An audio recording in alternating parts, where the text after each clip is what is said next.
bibigay na siya ng warning doon sa kanyang mga tumuturo sa kanya. Pag ipapagpatuloy ninyo ang pagturo sa akin, idadamay ko kayo. And let's see kung paano magre-react dito ang Malacanang. Sabi ko nga sa inyo, pag bukas makalawa, pinayagan na itong umalis at nanahimik na ang Malacanang dito. Itong pasabog o itong video ni Tambaluslos, alam naman natin, takot tong lumabas sa ganito. Pero ngayon, bigla-bigla nag-video. Ayan, pag-usapan po natin. For a long time, I chose to remain silent. I did so out of respect for the legal process. I did so because I did not want to add more noise to an already divisive issue. Bugok!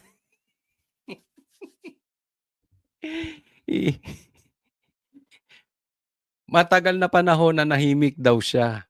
Dati ka ng pipi. Mana ka sa amo mo, sa pinsan mong weak. Parehas kayong weak. Puro lang kayo video, di ba? Nahimik daw siya para hindi mag-create ng division. Hindi. Ha? Ikaw pa pagka-demonyo ka.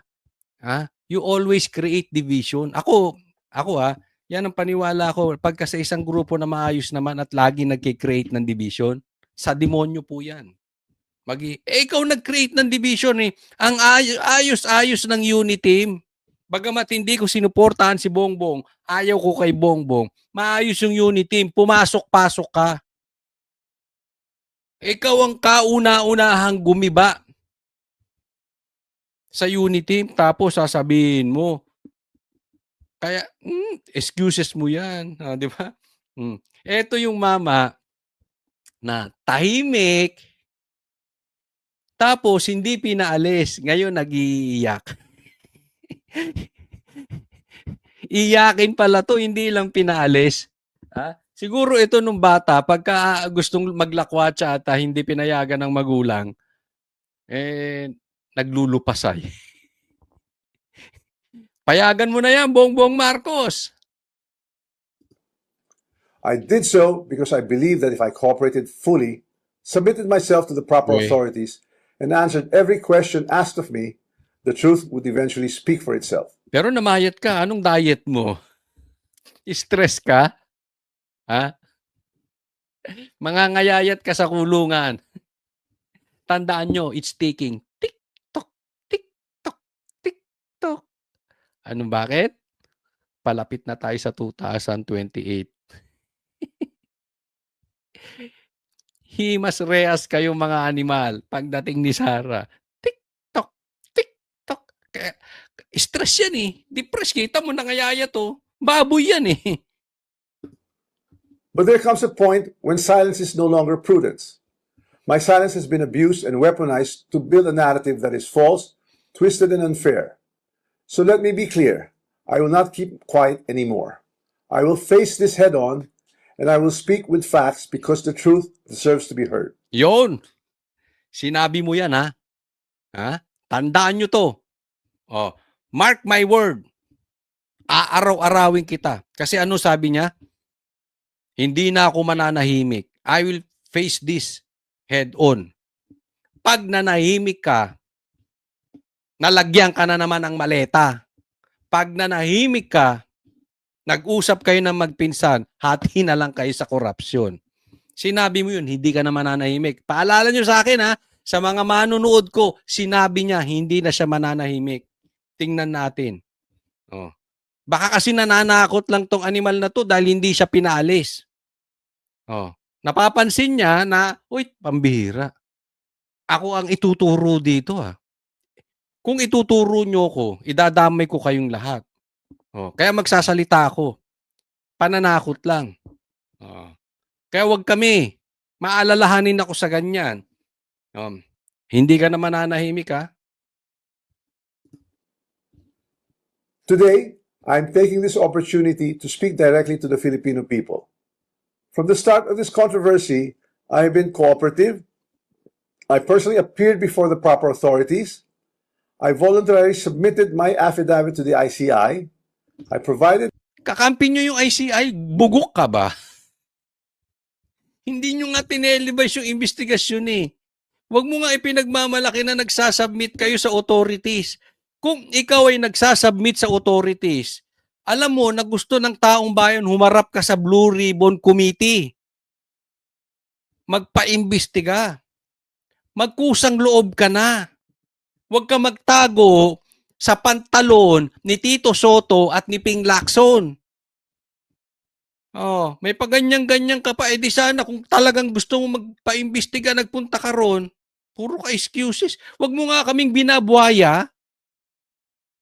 Ginagawa mo, alam mo yung mga sinasabi mong yan, hindi ka mahal ng taong bayan.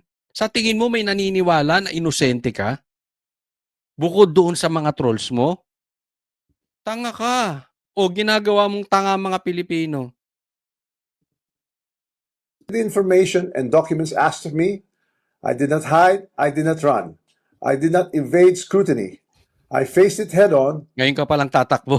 Hindi daw siya nagtago. Hindi siya tumakbo. Ngayon ka palang tatago. Pupunta ka ng ano? Oh, pupunta ka ng Singapore para tumago. Within the proper channel, because I know there is no evidence that proves I committed plunder, conspiracy to commit plunder, or any similar offense that the Ombudsman may be contemplating against me. And because I have nothing to hide, I am today authorizing the immediate public release of the affidavit I submitted, together with all supporting information, so that the Filipino people can judge for themselves who has been transparent and who is simply being politically targeted. Simple lang po to. Huwag na kung anong sinasabi mo. Punta ka na sa Blue Ribbon. Parang si Bongbong. Ang dami niyong excuses eh. Ayaw naman magpa-drug test. Diba? Ano yung pinagsasabit mo? Isasabit mo sa ICI eh. Oh, isasabit mo kung kanino. 'Di ba? Tapos lalagyan nyo doon. Gusto namin yung investigasyong televised. Nakikinig ang taong bayan. Hindi yung kayo-kayo. Kaya nga nagkaroon ng nakawan dahil kayo-kayo nag-uusap eh. Now let us address the most absurd accusation of all, that I am supposedly the mastermind of this corruption scheme. How can I be the mastermind? I was the former Speaker of the House of Representatives, but the House of Representatives is only one part of the branch of government. Exactly. Sabi, hindi raw siya ang mastermind. Paano daw siya magiging mastermind? Eh ako ang dating speaker. Kaya ikaw ang dating speaker eh. Kayo nagminipula ng pera. Sa inyo dumadaan yung pera. Pati nga impeachment ni BP Sara galing daw sa inyo. No, yung pera. Bawat pirma may pera. The legislature. The national budget is not conceived, executed, implemented, bidded out, supervised, and completed by one congressman or even by Congress alone, and certainly not by the Speaker of the House. I want to make this simple and clear. The national budget does not depend on just one person. The budget does not begin in the House. It begins in the executive. Yun. Ha? Maliwanag. Ha? Ang budget hindi po nagsisimula sa House, sa executive. Ito na po yung lagnagan. Kaya lang, mas maganda, diretsuhin mo na tambaluslos. Alam nyo po, dito dinadaplisan niya na si Bongbong Marcos. Executive, binabanggit niya na yung executive. Hindi daw kaya ito ng House lang. At hindi niya lang daw kaya ito. Yung House man lang ay marami pong miyembro. Exactly. Etong ghost projects, ano mo sabi nila diyan? 'Di ba? Sindikato 'yan. Marami 'yan. Lahat 'yang gumagalaw. Kaya nga yung 18 Marines, sinabi ang daming nakatanggap ng maleta. Hindi lang naman ikaw ang nakatanggap ng maleta eh. Marami po, yung iba envelopes. Pati nga yung hindi politiko na si Trillanes nakatanggap ng maleta eh. Kaya sindikato po yan. Ang mastermind lang, kayong magpinsan. Pero nilalaglag niya na dito si Bongbong Marcos. Ito yung matagal ko nang sinasabi. maglalaglagan talaga 'tong magpinsan na ito. Kasi po kung kayo ay nasa katayuan ko, bilang isang, member ng SMNI at isang vlogger din, news anchor at vlogger, may mga kumakausap sa amin. At yung mga amuyong nitong mga 'to, nilalaglag yung kabila. Halimbawa, may kakausap, "Uy, ilaglag mo si Bongbong. Ilaglag niyong mabuti 'yan." 'Di ba? Yung kabila naman, "Uy, ilaglag niyo si Tambaluslos. Ilaglag niyo 'yan." Sa akin, dati ko namang binabanatan 'yan. Hindi, mag-focus kayo kay Bongbong. Yung kabila, mag-focus kayo kay Tambi. Ganyan po ang gawain niyan. Hindi po ako nagbibiro sa inyo. Kaya alam ko, matagal na, maglalaglagan 'tong mga 'to. It's just a matter of time. Kasi yung sundalo pa lang nila ang naglalaglagan. Pero darating at darating din dun sa pinuno. Nakukuha niyo po. Hindi naman pwedeng naglalaglagan sa ilalim. Walang go signal sila. Pansinin nyo, may politiko na binabanatan si Tambi. Pero sasabing inosente si Bongbong. 'Di ba may mga ganyan? Meron din naman politiko, binabanatan si Bongbong. Pero parang ang linis-linis ni Tambaluslos. Walang AX kung walang ganun. 'Di ba? May mga ganon. May ganun din vlogger. Kaya sasabi ko sa inyo paulit-ulit, mag-iingat kayo sa vlogger pag laging binabanatan si Tambi pero si Bongbong hindi. And at the same time, laging binabanatan si Bongbong pero si Tambi hindi. Kasi magkasabwat yan, paano mo ihihiwalay? Ibig sabihin, nasa kampo sila ng mga trolls. Gets? The agencies and departments prepare their proposals. The executive consolidates them into the National Expenditure Program, and that program is then submitted to Congress. From there, the House deliberates, but the House is not one person, and it is certainly not the Speaker alone. It is a collegial body made up of hundreds of members, multiple committees, vice chairs, and institutional processes. In fact, there are around 85 committees, each with its own jurisdiction, leadership, and members. Kaya No ano, speaker. Anong punto na sinasabi nito si Romualdez? Nito si Tambaluslos. Apakadaming committee. Ang daming congressman. Hindi lang naman ako nag-iisa. Warning shot po yan. Tandaan nyo po Ano ibig sabihin? Hindi nyo ako suportahan dito? Papangalanan ko kayo.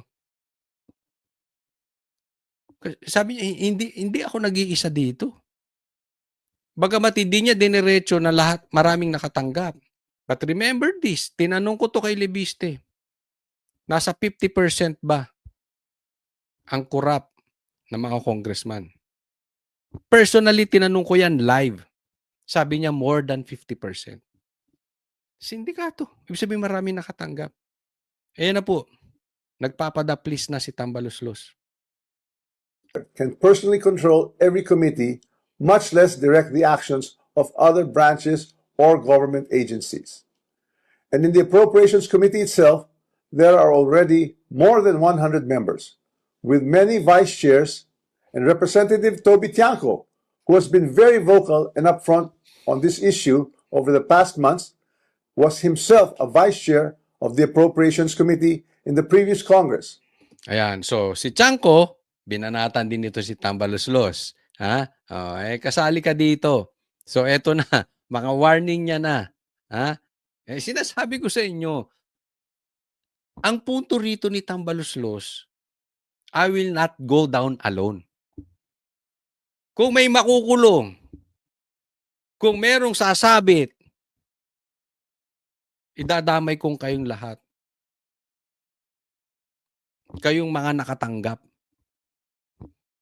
Kaya nga pansin nyo, lakas nito. Tahimik ang... Isipin ninyo, grabe ang korupsyon sa ghost projects. Yung magpinsan, nagtuturuan na. Tapos ang gusto nilang asikasuhin, impeachment. Ang gago rin eh, di ba? Ang gagago. I mean, ginagago tayo nitong mga to. Ganyan po katindi itong mga politiko. Kaya tandaan niyo po itong mga binabanggit niya. Kaya lang, hindi niya inaaming mastermind siya. Nagbibigay lang siya ng warning para tulungan siya nitong mga to. So I have to ask, if there were real concerns about irregularities in the budget process, why were these not formally raised during the deliberations or even during the plenary? Ayun, nabanggit niya si Chanco. Gusto ko ma-interview ulit si Chanco. Kasi na-interview namin sa SMNI yan eh. Talagang idididiin niya to si Tamba. The budget deliberation does not stop in the House. The Senate also conducts its own deliberations, reviews its own version, and plays its own role in shaping the final budget, and it is not a bystander. It is an active constitutional participant in this process. After that, the House and the Senate reconcile their versions in the bicameral conference committee. Only then is the final bill transmitted to the President for approval or veto. So let us be honest about what becomes law. The national budget is not the act of one person or one chamber. It is the product of a constitutional chain involving the executive, the House, and the Senate. Yo. So damay-damay na. Ha? Marami kaming member sa House, maraming committee dyan. Pagkatapos nitong budgetan na ito, dadalhin sa Senado at aaproban ng executive, aaproban ng presidente. So desisyon to ng marami. Pangalawang beses niya na binanggit yung executive. Kung ako sa'yo, eto, kung may mga papasok dito na mga trolls ni Tambaluslos,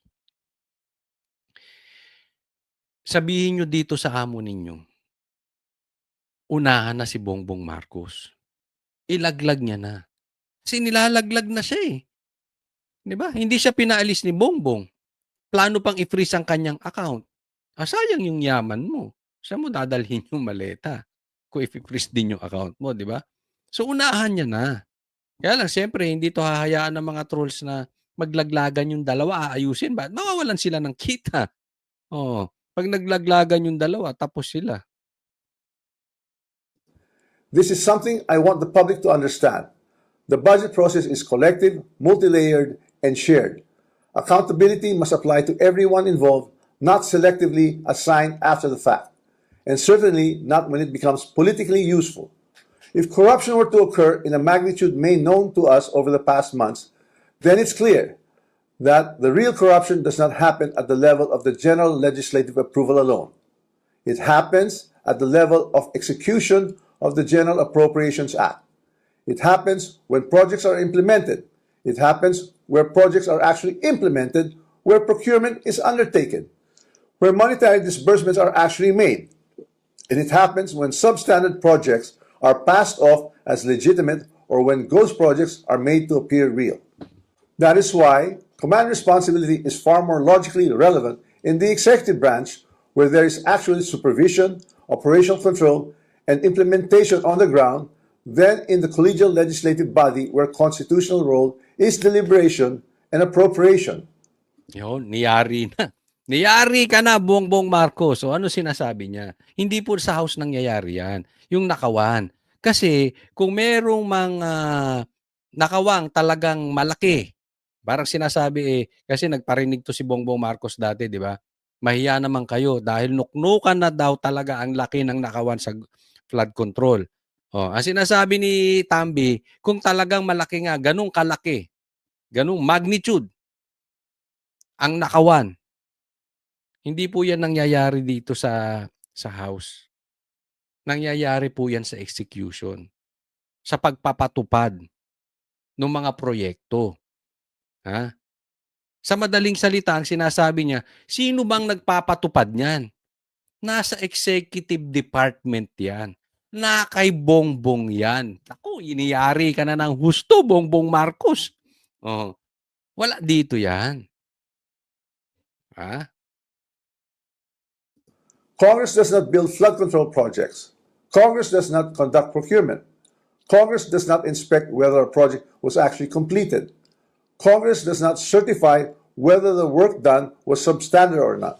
Yon, sinasabi niya, marami sa excuses, hindi kami nag-supervise niyan, hindi kami kung substandard yung project, hindi sa amin yung proyekto na yan. So, sa madaling salita, ini-excuse niya yung Congress. Hindi po yun ang issue. Ang issue dito, dumaan sa inyo yung pera, nabigyan kayo ng maleta, tapos ipapasa ninyo para gumawa ng proyekto. Sa madaling salita, bago pa dumating sa mga kontraktor, tas-tas na. Kumimisyon na kayo. Yan ang sinasabi. Grabe ang komisyon. Halimbawa, ang halaga ng isang tulay o isang flood control. Halimbawa, ipapagawa mo sa akin ang halaga niyan. Kung walang dayaan, 500 million. Bago makarating sa akin, 50 million na lang. Kasi kayo sa ibabaw, di umano ay naghatian na ng todo-todo. Yan po yung sinasabi. Kaya nga merong pasabog yung maleta na napunta sa inyo. So sa madaling salita, oo, wala. Baka posibleng wala kayong alam bakit hindi natapos yung proyekto o bakit ghost projects. Anong gagawin ng kontraktor? Mamajikin niya yung halagang 500 million halimbawa na tulay o flood control. Bibigyan mo ako ng budget na 50 million. Anong gagawin ko? As contractor, hindi ko nasisimulan. O kung simulan ko, hindi ko tatapusin. Bakit? Saan ako kukuha ng pera? Naintindihan? Ang issue dito kasi, yung mga komisyon. Mga commissioner kayo, di umano. So if the allegation is that there was a systemic corruption in flood control implementation, then the public should ask the obvious question. Where does implementation actually happen? Executive. Definitely not in the session hall of the House of Representatives. Here's the simplest way to test that theory that I am the mastermind of this scheme. If I were truly involved in a fraudulent scheme of this nature, then the first place one would expect to see that pattern would be in my own district, in the projects most easily associated with me. You would have seen it in Tacloban, but I say this with absolute certainty. You won't see it in my district. My district has 0 ghost and 0 substandard flood control projects. Ayan, magantay ka lang. Pupuntahan ka namin dyan. Pupuntahan namin yan Tacloban. Nga, pag-usapan namin, puntahan namin yung Tacloban na yan. Oh, pinagmamalaki niya, walang ghost projects doon. 'Di ba? Pero ito 'yun. 'Di ba? Anong sinasabi nila? Ang pinakamalaking insertions kayo ni Sandro. Kayo ang maraming nakuha patungkol dito sa flood control. Oh, siguro baka may nagawa kayo. Pero sa liit ng inyong syudad, sa kakaunting tao, bakit ang pinakamalaking may nakuha ay kayong dalawang magtsuhin? Ikaw at saka si Sandro. Di umano. Yan yung sabi, di ba? Naibalita natin yun dito. Lumabas po yan sa balita. Hindi po tayo naggagawa-gawa dito ng kalokohan, ha? Binalita po sa mainstream media yan. At alam ko, doon sa matagal na nakikinig sa akin, alam nyo na na-vlog ko yan. 0. And that is verifiable.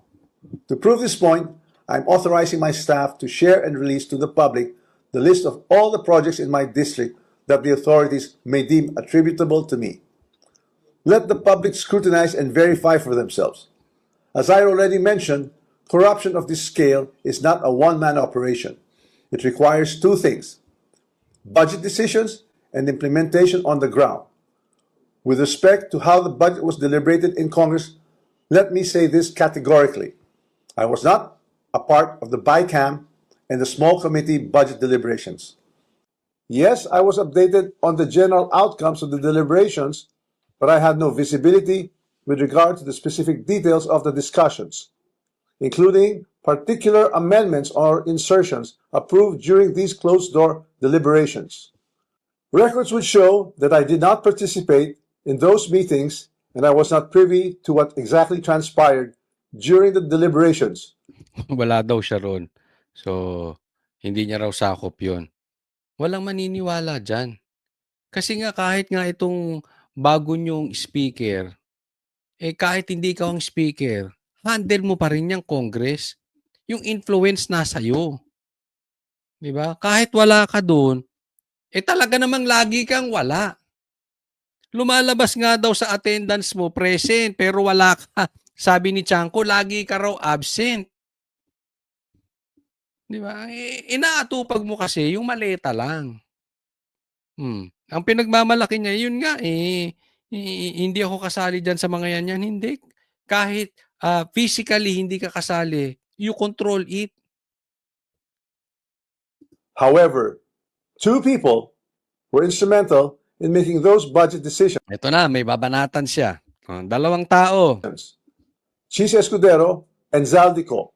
And once the budget becomes law, the work of implementing flood control projects, or any project for that matter, is solely within the purview of the executive, including the DPWH, certainly not by legislators. Yun. So, sabi niya, si Tambaloslos, si Chis Escudero, si Saldico, at saka Executive Department. Pero ito nakakapagtaka. Noong pauuwiin na, susunduin na nga dun eh. Di umano. Di natin alam kung totoo nga bang nahuli si Saldico o hindi. Okay? Hindi na natin sakop yan. Kasi may nagsasabi, hindi naman talaga nahuli si Saldico. Meron naman nagsasabi, talagang nahuli yan. Kaya nga susunduin.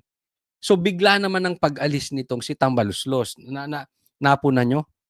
Biglaan eh. Hindi to umaalis. Walang planong umalis.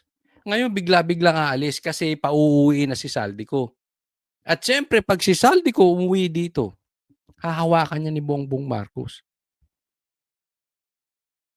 Ituturo to. Pag nahawakan ni Bongbong Marcos, pag nahawakan ng Executive Department si Saldico, delikado po. Posibleng takutin. We really don't know kung ano mangyayari.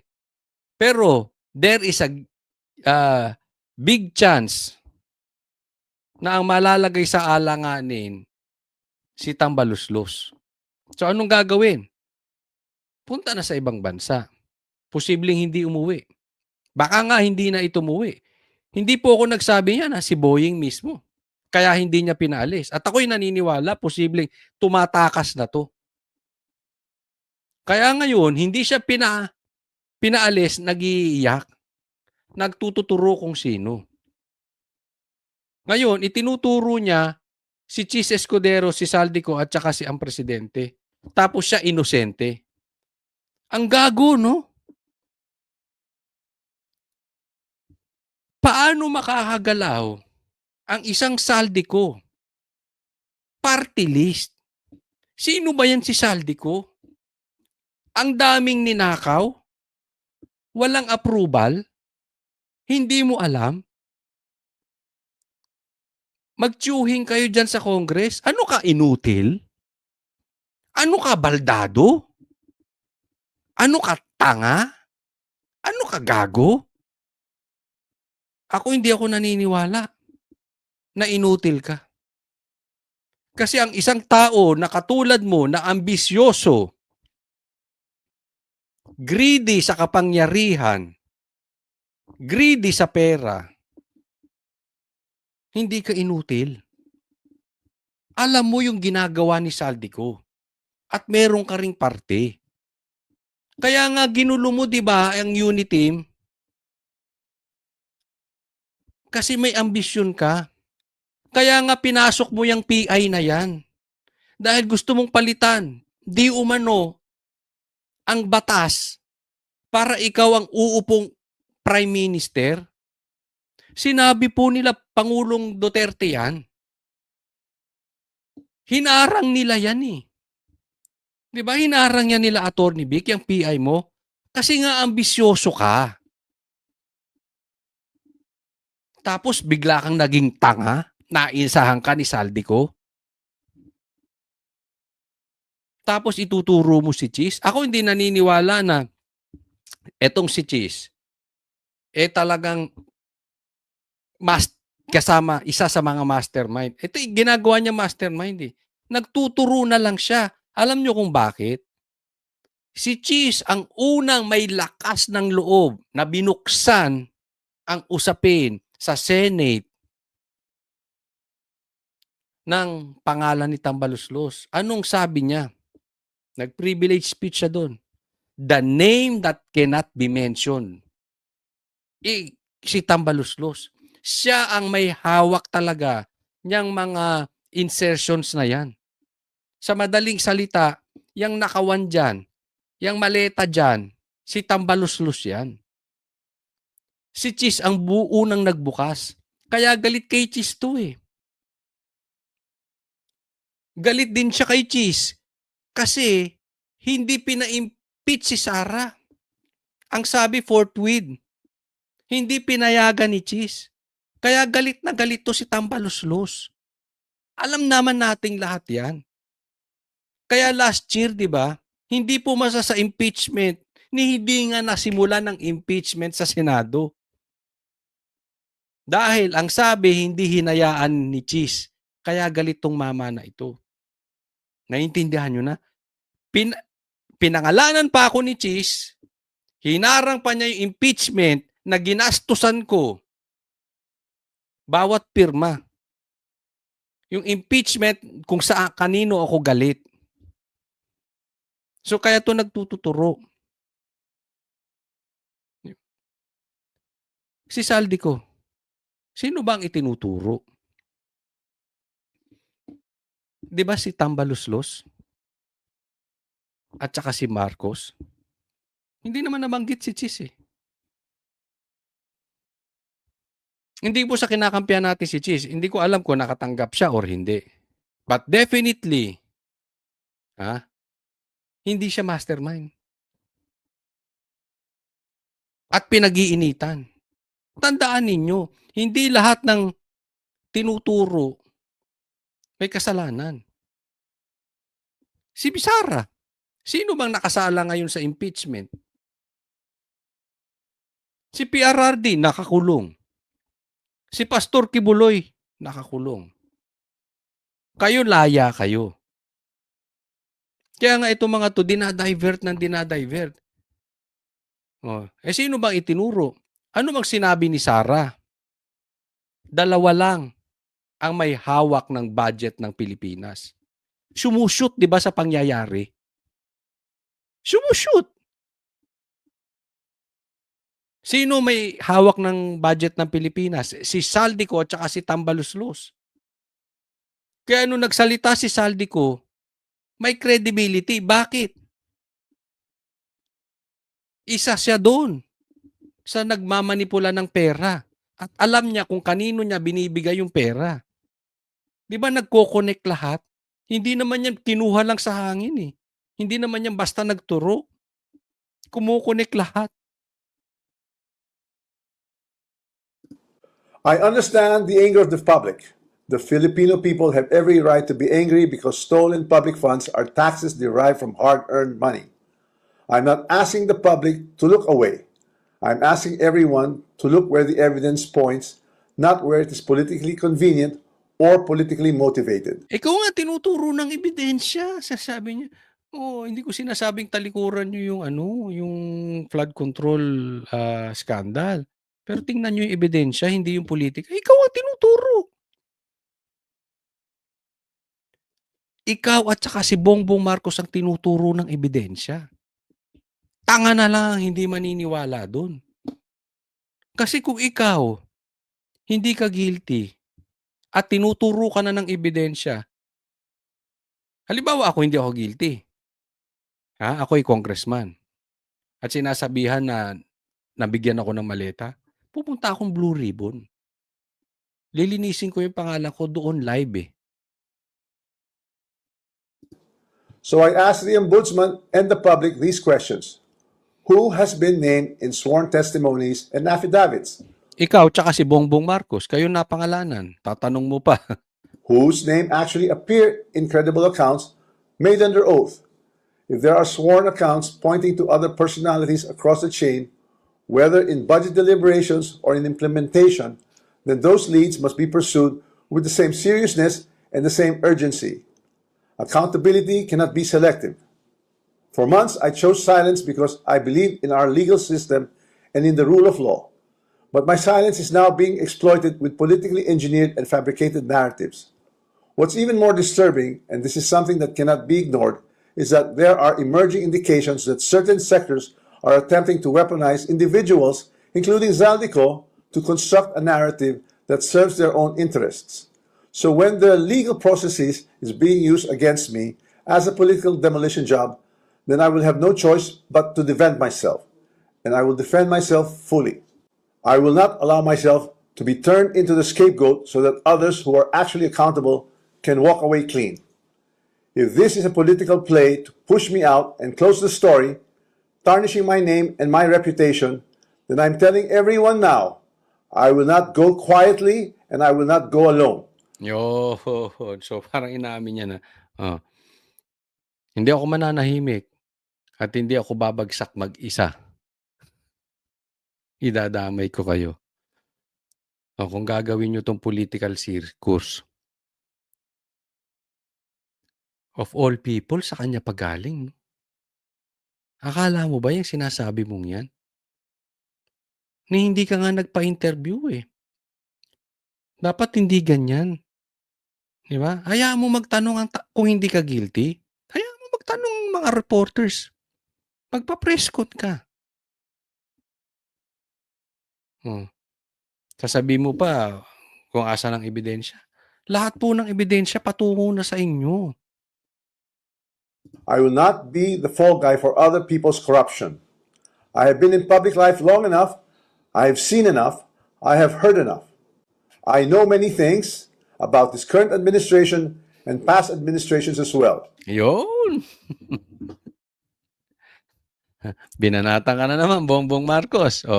Marami akong alam sa administrasyon mo at dating administrasyon. Sige. Ibulgar mo na lahat ng alam mo sa dating administrasyon. Dahil talaga namang ginagawa nyo na ng kwento si Sara. Talaga namang ginagawa nyo na ng kwento si PRRD. Basta, ibulgar mo rin. Ilabas mo na ang USB ng administrasyon. Ako naniniwala maraming ebidensya to. Itinatago na lang din niya. Kasi, syempre, yun nga. Yan ang punto ng mga traidor. Pag nabubuking ang kanilang kagaguhan, magtuturo at magtuturo yan. These people, these greedy people, wala sa balaryo nila ang loyalty. They are never faithful to someone. Laglagan. Isipin mo, tinulungan to ng Duterte. Si Bongbong tinulungan ng Duterte. Pag nagkagipitan, you will know your friends. Ang totoong kaibigan, di ka na niya iiwan. Pero, ang totoong ambisyoso, walang kaibigan dyan. And I say this carefully. If this matter is to be handled as a legal issue, then let it be handled legally, soberly, and according to evidence. But if certain people insist on waging this in the court of public opinion, then I will have no choice but to defend myself publicly as well. To the Ombudsman, I say this with full respect. If your office truly believes in justice, then follow the sworn statements, follow the records, and follow the evidence all the way. Kung follow the evidence, sa'yo nga tutuko. Ang sinasabi niya rito, gawin natin to in a legal way. Huwag sa public opinion. Kasi kung sa legal way, haharapin ko naman. Pero kung pipilitin ninyo ako na sa public opinion, magsasalita din ako. Huwag na. Huwag ng legal way. This is out in the open. People are asking for answers. People are waiting na merong manindigan. Kasi kung wala kang kasalanan talaga, malakas ang loob mo manindigan. at magsalita publicly, hindi yung ganyan. Ganyan ang ginawa ninyo sa ICI. Nagpaimbestiga kayo, wala namang nakaalam. May nangyari ba? Wala. Kaya galit ang taong bayan. The more mong itago yan, tambaluslos. Walang maniniwala talaga. Kaya it's out in the open. Discuss mo na yan. Openly sa publiko. Baka maunahan ka pa ni Bongbong Marcos. And remember this, bilis-bilisan mo. Because the clock is ticking. Palapit tayo sa 2028. Oh. Do not stop where it is politically convenient. Do not settle for the easiest headline. Do not confuse public pressure with prosecutorial duty. What I ask of the Office of the Ombudsman is simple. Follow the rule of law and due process. This is a serious matter and it should be handled with seriousness, not with haste, theatrics, or shortcuts. I am ready and willing to respond to every allegation in the proper forum through the proper pleadings, motions, and submissions that the law allows. And to those who think they can throw me under the bus to save themselves, this is what I have to say to you. I am ready to defend my name. My silence should not be mistaken for weakness, ignorance, or fear. I know enough to defend myself, and if I am forced to do so in public, I will. Maraming salamat po. So nakikita po natin dito, obviously,